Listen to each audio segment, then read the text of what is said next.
Hello guys! Hello! Para ito sa lahat ng Sagittarius. Sagittarius, welcome dito sa aking channel, Kapalaran 888. Welcome guys! Alamin natin kung anong messages, vibration, gabay energy para sa lahat ng Sagittarius.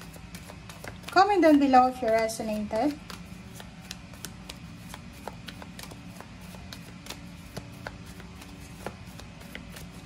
Sagittarius, oh sorry.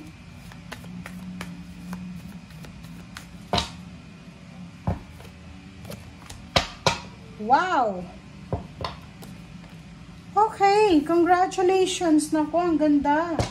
Sagittarius, kung makikita mo yung first two cards mo, sobrang balance siya. It's number 8, number 22, 4. 8, 4, it's a balanced number. So, nakikita ko sa'yo dito, Sagittarius, yung unexpected gift, expected gift.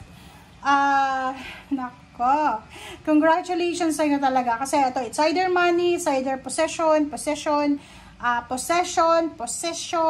pera, relationship, ano man itong regalo na matatanggap mo ay congratulations talaga. Okay?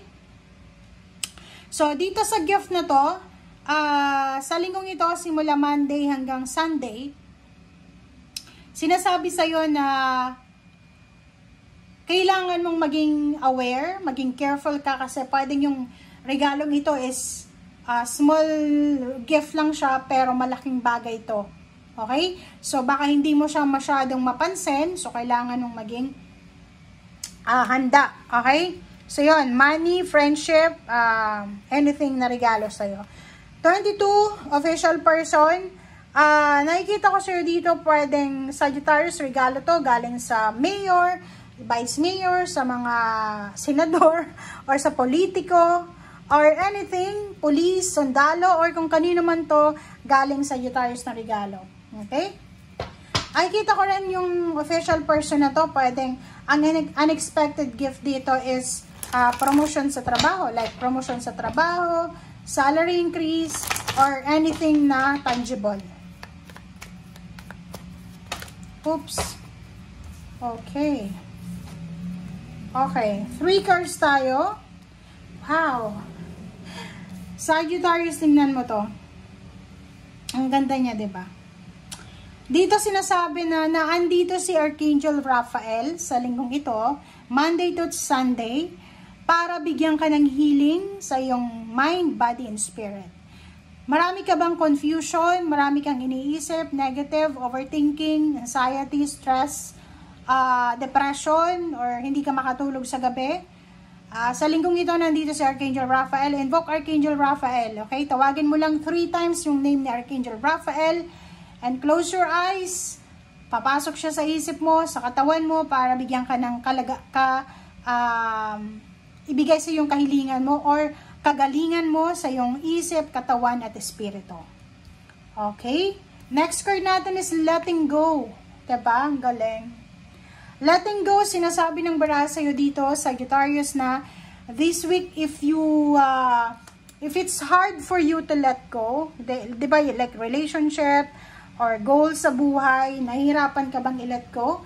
Sinasabi dyan ng baraha mo na, yun, learn to let go.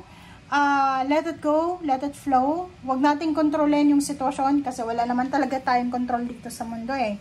Wala tayong control dito, ang gagawin lang natin is kontrolin natin yung ating emosyon. Okay? Next is dreams. So, maniwala ka. Believe in your dreams. Believe in miracle. Na lahat ng nangyayari dito sa mundo ay may dahilan. Magtiwala ka na may milagro. Okay?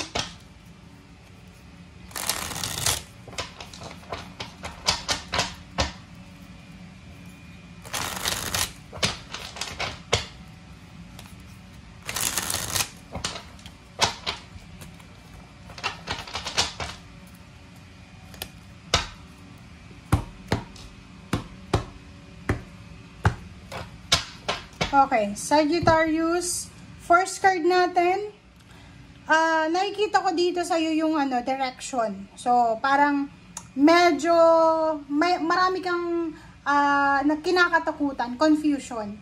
Ito sinasabi sa'yo ng barahan na magtiwala ka sa iyong intuition, believe in miracles, diba? Believe in your dreams. magtiwala ka sa sarili mo, sa Panginoon, sa universe. Yun nga sinasabi na let go, let it flow. And hayaan mo kung ano yung mangyayari. Okay, wag nating kontrolin yung sitwasyon sa ngayon. Okay, isang magtatapos dito, Sagittarius. So, isang endings, isang transformation. Isang magtatapos, ang posibleng mangyari sa buhay mo, na yung pagtatapos na to ay pwedeng magsimula ng ibang linya sa buhay mo. Okay, next is 9 of, diba? So, nakikita ko sa'yo dito na yung mga pagod, sakripisyo, dugot pawis mo, ay magkakaroon niya ng kaakibat na outcome. Diba? Tama ba yung Tagalog ko? Yung mga pagsasakripisyo mo ay matatapos na. Okay. So, bibigyan ka ng pagkakataon ng ating Panginoon, ng ating universe, ng or pagkakataon, chances na makapili, choices, options, na pwede mong pagpilian kung gusto mong maging maganda ang takbo ng buhay mo. Trabaho. So, nakikita ko sir dito na isa sa mga possible na choices dito is yung work, financial, source of income, source of money. So, bibigyan ka ng pagkakataon ng ating universe na makapagsimula, pwedeng new job, new career, new friendship, new collaboration, new attachment, new connection. Okay. Dito naman, nakikita ko sa'yo dito na Sagittarius, alam mo yung cards na to, yung 2 of Wands, tsaka 10 of Pentacles, matagal na tong lumalabas sa'yo. Pwede mga isang buwan na siya na paulit-ulit, na magkakasama siya. Ibig sabihin na to, meron ka na idea. Meron kang iniisip, parang iniisip mo, pwede akong magtrabaho sa ibang bansa. Pwede akong mag-migrate o pwede akong maging OFW. Ang problema lang, hindi ka sigurado. Pwedeng mabilis kang ma-homesick or wala kang connection, hindi mo alam yung proseso kung paano mang ibang bansa. But dito sinasabi ng bara sa'yo na kailangan mong mag-focus. Kung talagang gusto mo ng pagbabago sa buhay mo, kailangan mong hanapin yung tamang direksyon. Kasi, isa sa mga posibilidad or oportunidad na makakatulong sa'yo para matupad mo yung pangarap mo is yung pangingibang bansa. Ibig sabihin niya, alam mo ba, hindi lahat ng nangingibang bansa ay swerte. Pero ikaw, Sagittarius, sinasabi ng bara sa'yo dito na isa ka sa mga lucky na fortunate ka, lucky and fortunate ka sa pangingibang bansa. So, kung nasa Pilipinas ka pa, wag mo nang pagdalawang isipan pa. Mangibang bansa ka, hanapin mo yung swerte mo doon. Diba?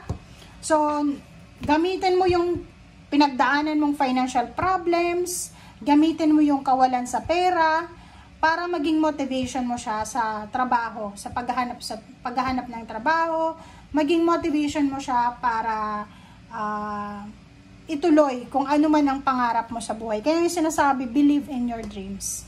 Okay? Okay. 10 of Cups. Wow.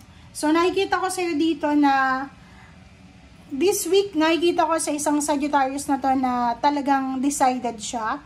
Determinado na talaga siya na ibigay yung kaligayahan sa pamilya niya. Etong Sagittarius na to, masyado siyang close sa kanyang family. Diba? Yung parang lahat ng occasion, nandoon siya. Wala siyang mamimiss.